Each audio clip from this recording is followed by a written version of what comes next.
एक गांव था, रामपुर। छोटा सा शांत गांव, लेकिन उस गांव में एक पुरानी हवेली थी जिसे सब शापित हवेली कहते थे। लोगों का मानना था कि हर पूर्णिमा की रात उस हवेली में कुछ अनहोनी घटती है।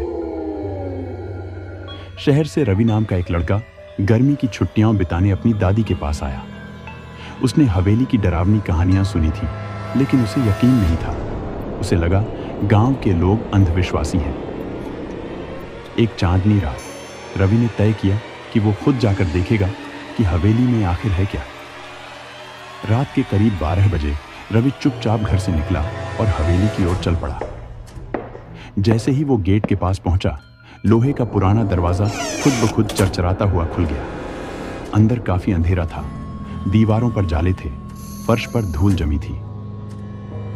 एक बड़ा सा शीशा कोने में टिका था। रवि ने जैसे ही उसमें झांका, उसे अपना परछाई थोड़ी देर तक हिलता हुआ दिखाई दिया, जैसे कोई और उसे घूर रहा हो। पीछे से अचानक किसी के कदमों की आहट आई। रवि पलटा, कोई नहीं था। फिर एक धीमी ठंडी आवाज आई, मुझे छोड़कर क्यों चले गए रवि?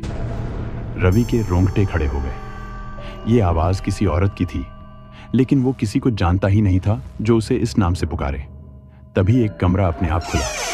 वहां से एक औरत निकली, सफेद साड़ी में, लंबे बाल और आंखों से टपकता खून। वो सीधी रवि की ओर बढ़ी। रवि ने भागने की कोशिश की, लेकिन हवेली का दरवाजा अब बंद हो चुका था। अगली सुबह गांव वालों को हवेली के बाहर रवि का चप्पल मिला, लेकिन रवि कहीं नहीं था। लोग कहते हैं हर पूर्णिमा की रात हवेली के शीशे में एक लड़का नजर आता है, मदद के लिए पुकारता हुआ, लेकिन जो भी उसे बचाने जाता है वो फिर लौट कर नहीं आता।